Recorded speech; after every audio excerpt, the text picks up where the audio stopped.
من پدری محمد طویل هستم.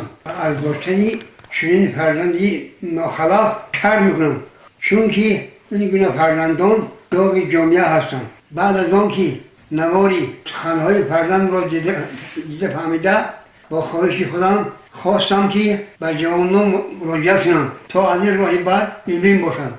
بعد این که فرزند نالت فرزند ناباب نااصیل بومد.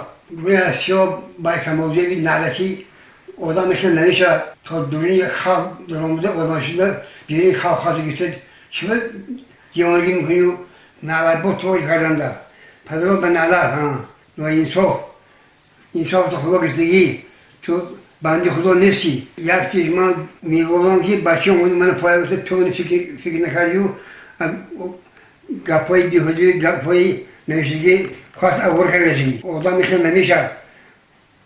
من تانم که اولش خدا خواهد به انصاف بی بونده جو نمی من آقا کنم باشیم کاری من همین آقا کنیم خلاص